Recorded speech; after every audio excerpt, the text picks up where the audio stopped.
अगर आपको डायबिटीज है और आपका मानना है कि अब सारी जिंदगी आपको दवाइयां या इंसुलिन लेती रहनी पड़ेगी या डायबिटीज का भी रिवर्सल नहीं होगा, तो ये एक गलत धारणा है। जी हाँ, डायबिटीज एक प्रोग्रेसिव लाइफस्टाइल डिजीज है और इसी टर्म में छुपा है इसका इलाज भी, क्योंकि ये लाइफस्टाइल डिजीज है। तो अगर आप अपना लाइफस्टाइल सुधार लेंगे तो ऑटोमेटिकली आप डायबिटीज को रिवर्स करने की तरफ अपनी जो जर्नी है वो शुरू कर सकते हैं। और उस जर्नी में आपको और क्या क्या टूल्स, क्या क्या एडवाइसेस, क्या क्या टिप्स का ध्यान रखना है, वो सब तो आपको पहले ही मैंने दिया हुआ है। जी हाँ, मेरे वीडियोस में जो डायबिटीज रिवर्सल की प्लेलिस्ट है उसमें तमाम वो वीडियोस हैं जिसमें हमने बात किया है कि हम डायबिटीज को किस तरीके से रिवर्स कर सकते हैं, इन्फ्लेमेशन कैसे कम कर सकते हैं, हमारी मील प्लानिंग के मेन पिलर्स क्या हैं, यहाँ तक कि मैंने आपको मील प्लानिंग का फॉर्मूला ही दिया हुआ है। उसी के साथ साथ हमने बात की है एक्सरसाइजेस की कि डायबिटीज को रिवर्स करने के लिए आपको किस प्रकार की एक्सरसाइजेस की जरूरत है। और आज के वीडियो में एक कदम और आगे बढ़ाते हुए हम बात करने वाले हैं उस एक स्पेसिफिक फर्स्ट स्टेप की जो आपको करना है अगर आप अपने डायबिटीज को रिवर्स करना चाहते हैं। तो वो क्या फर्स्ट स्टेप है? Well, let's get started.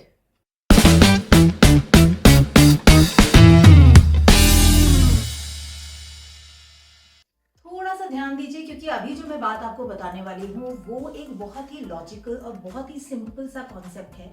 अगर आपने थोड़ा सा अटेंटिव होकर इस कॉन्सेप्ट को समझ लिया तो आपकी डायबिटीज को रिवर्स होने से कोई भी नहीं रोक सकता। देखिए, जब आप सुबह उठते हैं तो आपका ब्लड शुगर लेवल कितना है, वो किस लेवल पर है, ये डिसाइड करता है कि दिन भर में आपकी पीक कितनी जाएगी, क्योंकि उसका स्टार्टिंग पॉइंट वो ब्लड शुगर लेवल है। आई रिपीट, आप जब सुबह उठते हैं आपका ब्लड शुगर लेवल जब आप टेस्ट करते हैं, जिसे हम फास्टिंग ब्लड शुगर लेवल के नाम से भी जानते हैं, वो आपके दिन भर में शुगर राइज का स्टार्टिंग पॉइंट है। राइट, आप सुबह उठे, आपका ब्लड शुगर लेवल 190 था, यानी कि अब आपके मॉर्निंग रूटीन के हिसाब से आपने सुबह उठ के चाय पी, रस्क या बिस्किट खाया, फिर ब्रेकफास्ट किया, और अगर मान लीजिए कि आपका मॉर्निंग रूटीन जो है हमेशा स्टेबल इसी तरीके का रहता है, तो आज आपका ब्लड शुगर फास्टिंग 190 था, तो इसके बेसिस पे दिन भर में आपकी जो पीक है वो शायद 240 250 तक जाए।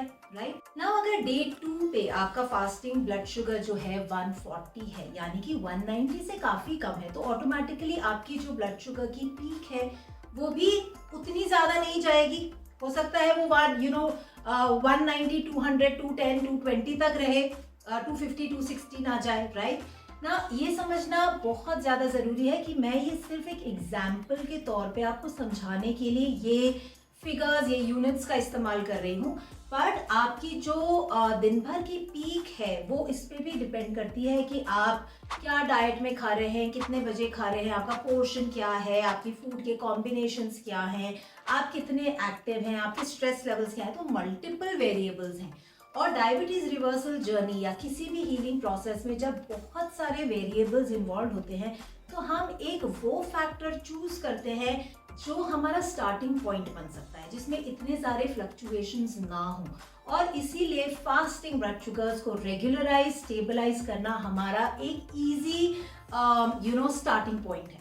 तो मेरे जितने भी क्लाइंट्स हैं जिन्होंने ग्लूकोज बायोहैकिंग का यूज करते हुए अपने डायबिटीज को रिवर्स किया है, उन सभी के साथ एज ए न्यूट्रिशनिस्ट जब मैं काम करती हूँ तो फोकस इस बात पे होता है कि फर्स्ट स्टेप है कि हम उनका ब्लड शुगर लेवल जो फास्टिंग है उनके करंट फास्टिंग लेवल से कम लाने पे फोकस करें। सारा अटेंशन सिर्फ ब्लड शुगर लेवल्स को उनके करंट से लो लाने पर होता है। तो अगर उनका ब्लड शुगर फास्टिंग 210 220 है तो एम रहता है कि उसको 200 के नीचे नीचे लाने की कोशिश की जाए, फिर 180, फिर 140 तक लाने की उसको कोशिश की जाए। और जब वो एक बार स्टेबलाइज होने लगता है, पैरेलली हम काम कर ही रहे होते हैं सारे मील्स को बैलेंस करने में, प्लेट मॉडल को के हिसाब से खाना डिश आउट करने में, सही टाइम पे खाने पे, सही तरीके की फिजिकल एक्टिविटीज को करने में, तो एक क्यूमुलेटिव यानी कि एक कंपाउंड इम्पैक्ट पड़ता है। और वहीं हमारा जब स्टार्टिंग ऑफ द डे का थ्रेशोल्ड, स्टार्टिंग पॉइंट जो है कम होने लगता है, तो ऑटोमेटिकली विद अदर इनपुट्स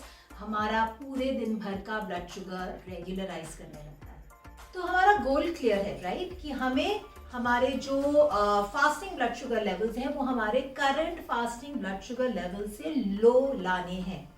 आखिर हमारी जो ब्लड शुगर रीडिंग्स होती हैं वो किस चीज का आउटकम या किस चीज का रिफ्लेक्शन होता है? वो हमेशा रिफ्लेक्शन होती हैं हमारी उससे पहले की मील का एंड एक्टिविटी लेवल्स का, यानी हम कितने एक्टिव हैं, हमने क्या खाया है, कितने क्वांटिटी में खाया है, उस सब का आउटकम हमारे ब्लड शुगर रीडिंग्स में दिखता है। तो जायज सी बात है कि if we want to bring about a change in our blood sugar readings, तो हमें हमारा डाइट और एक्टिविटी का जो स्टेटस है उसको भी थोड़ा सा ट्वीक करना पड़ेगा, मॉडिफाई करना पड़ेगा। ठीक उसी प्रकार से हमारा जो फास्टिंग ब्लड शुगर रीडिंग है वो किस चीज का रिफ्लेक्शन है? वो रिफ्लेक्शन है हमारे पहले दिन के इवनिंग रूटीन का। हम कितने एक्टिव थे, हमने रात का खाना कितने बजे खाया, उसमें क्या खाया, ये तमाम फैक्टर्स जो है ये रिफ्लेक्ट करते हैं कि सुबह उठकर हमारी फास्टिंग ब्लड शुगर रीडिंग क्या होगी। तो अगर हमें हमारा फास्टिंग ब्लड शुगर रीडिंग कम लाना है तो हमें रिवर्स इंजीनियरिंग करनी पड़ेगी, यानी कि हमारा इवनिंग रूटीन डाइट के पर्सपेक्टिव से 3 पैरामीटर्स, कितने बजे हमने खाया, when to eat, what to eat, हमने क्या खाया, and how much to eat, हमने कितना खाया, इन तीनों ही पैरामीटर्स पे हमें ध्यान देना शुरू करना पड़ेगा। So let's move ahead and in तीनों ही पैरामीटर्स को डिटेल में समझते हैं। राइट, तो हमारे 3 पैरामीटर्स हैं, टाइम ऑफ मील यानी time of eating, quality of food and quantity of food. और इन तीनों ही पैरामीटर्स की ब्यूटी ये है कि अगर कोई भी एक पैरामीटर आप के फेवर में नहीं है, आप उसको मॉडिफाई नहीं कर पा रहे अपने रूटीन की वजह से, अपने सर्कमस्टांसेस की वजह से, तो भी आप बाकी दोनों पैरामीटर्स को इस्तेमाल करते हुए, उनको मॉडिफाई ट्वीक करते हुए अपने फास्टिंग ब्लड शुगर लेवल्स को लोअर कर सकते हैं। जैसे हम आगे बढ़ेंगे आपको एग्जाम्पल के माध्यम से ये चीजें और क्लियर होती चली जाएंगी। तो हमारा सबसे पहला पैरामीटर है टाइम ऑफ ईटिंग। तो हमारा जो डिनर है वो कितने बजे होना चाहिए? हमारा एक अर्ली डिनर होना चाहिए, और अर्ली से मेरा मतलब है 7 से 8 के बीच में हमें डिनर फिनिश कर लेना चाहिए।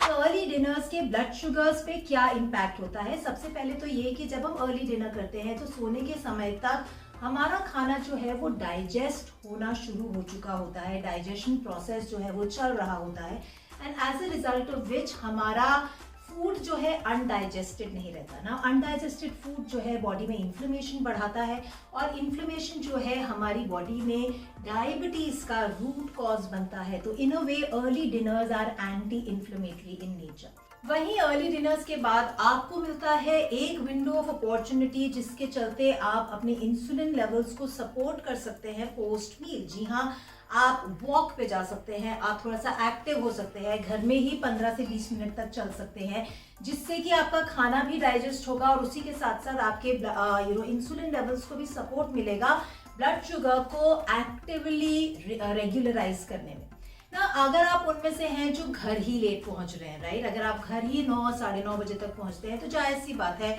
कि आप अर्ली डिनर्स नहीं कर पाएंगे, और इसी समय आप फायदा उठा सकते हैं हमारे बाकी दोनों वेरिएबल्स का, of what to eat and how much to eat. So let's move on to the next point. Number 2 parameter is the quality of food, यानी what to eat, खाना क्या है। तो आपको अपने डिनर्स को अच्छे से डिजाइन करना है, कॉन्शियसली पूरा एफर्ट लगाते हुए, ताकि आप उसमें मौजूद कार्ब्स को बैलेंस कर पाए, उनको कवर कर पाए, सपोर्ट कर पाए फाइबर, फैट एंड प्रोटीन से। जी हाँ, ये पूरा ही मॉडल प्लेट मॉडल कहलाता है, और इसका जो मैंने फॉर्मूला है इस वीडियो में डिटेल में समझाया है, जो आपको आज की वीडियो के बाद जरूर देखना चाहिए।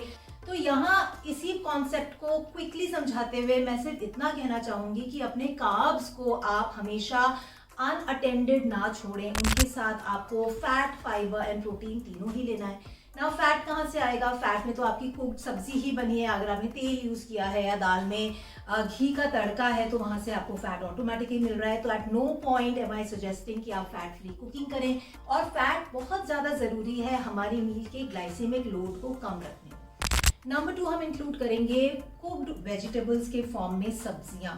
जी हाँ, सब्जियां जो हैं आपको आधी प्लेट तक लेके खानी है, जिससे कि आपका फाइबर कंटेंट उस मील का बढ़ जाएगा, और साथ ही साथ आपको उसमें इंक्लूड करना है प्रोटीन ना। प्रोटीन आपको मिलेगा दालों से, स्प्राउट से, मटर, पनीर, टोफू, अगर आप नॉन वेज खाते हैं तो एग्स, चिकन एंड फिश का आप इस्तेमाल कर सकते हैं इन द राइट प्रपोर्शन, जो आप वीडियो में देखकर फॉर्मूला समझ लेंगे। तो आपके दिमाग में ये एक सवाल जरूर आ रहा होगा कि क्योंकि हमें डिनर में कार्ब्स को बैलेंस करना है इन सब चीजों से, तो क्या हम कार्ब्स को अवॉइड ही कर दें? Well, the answer is no. जी हाँ, आपको कार्ब्स को बिल्कुल भी अवॉइड नहीं करना है। और उसके पीछे का ये कारण है कि ये बैकफायर कर जाएगा। बैकफायर क्यों कर जाएगा? क्योंकि जब आप रात को कार्ब्स ही नहीं खाएंगे तो डॉन इफेक्ट के चलते भी आपके fasting blood sugar levels high हो सकते हैं। जी हाँ, डॉन इफेक्ट एक फिजियोलॉजिकल इफेक्ट है जहाँ बॉडी में जब overnight blood sugar levels low होने लगते हैं तो हमारा जो लिवर है वो ऑटोमेटिकली ग्लूकोनियोजेनेसिस के माध्यम से बॉडी में ग्लूकोज सिक्रीट करता है या ग्लूकोज प्रोड्यूस करता है, राइट। जिसकी वजह से कई बार सुबह उठकर लोग कहते हैं कि भाई रात को तो मैंने कुछ खाया ही नहीं, रात को मैंने कार्ब्स ही अवॉइड किए, फिर भी मेरे फास्टिंग ब्लड शुगर लेवल्स इतने हाई क्यों हैं?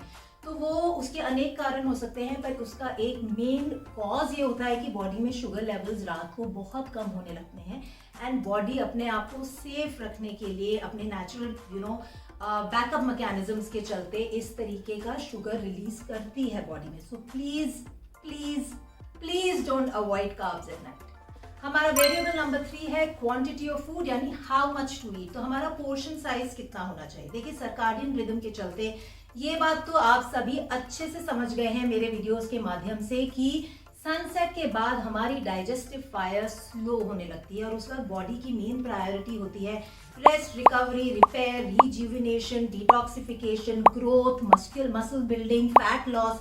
ये तमाम एक्टिविटीज हमारे नाइट टाइम में स्केड्यूल्ड होती हैं बॉडी के नेचुरल रिदम के हिसाब से, और ये तभी संभव है जब हम डाइजेशन का लोड अपने बॉडी पे ना डालें।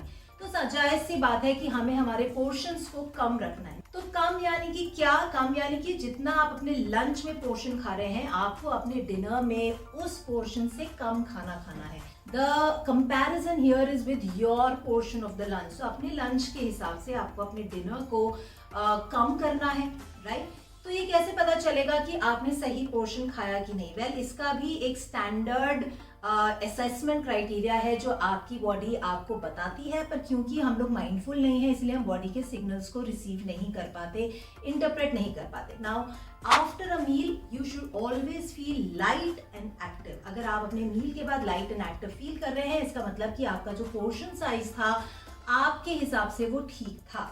अगर आप एक मील के बाद heavy, sluggish, sleepy, drowsy, tired, fatigue feel कर रहे हैं, ये दर्शाता है कि आपने ओवरईट किया है। तो अपने डिनर पोर्शंस को आप रेगुलेट कीजिए, उन्हें लंच के कंपैरिजन कम रखिए और माइंडफुली असेस कीजिए अपने डिनर के बाद कि आप लाइट एंड एक्टिव फील कर रहे हैं या heavy and tired and fatigue. अगर आप heavy and tired fatigue feel करते हैं तो ऑटोमेटिकली आपका स्टेप 2 होगा कि आप अपने डिनर पोर्शंस को और ट्वीक कीजिए तब तक जब तक कि आप post dinner light and active feel करना शुरू ना कर दें। सो आई एम श्योर कि आज की वीडियो के बाद आप अच्छे से ये बात सीख चुके हैं कि डायबिटीज रिवर्सल का फर्स्ट स्टेप आपका होना चाहिए अपने फास्टिंग ब्लड शुगर लेवल्स को लो करना आपके current fasting blood sugar reading से। और ये करना बिल्कुल भी मुश्किल नहीं है, क्योंकि बहुत ही आसान बात है कि आपको पहले दिन का यानी इवनिंग का जो अपना रूटीन है उसे एक बहुत ही सेक्रेड रूटीन बनाना है। उसी के साथ साथ आपका जो स्लीपिंग टाइम है वो आपके मील के 3 घंटे बाद आ रहा है। तो देखा आपने कितना ज्यादा आसान है थोड़े से स्मॉल हैबिट से अपने लाइफस्टाइल को थोड़ा सा ट्वीक करते हुए बिग बेनिफिट्स जैसे कि डायबिटीज रिवर्सल जैसा बेनिफिट इजिली अपना लेना।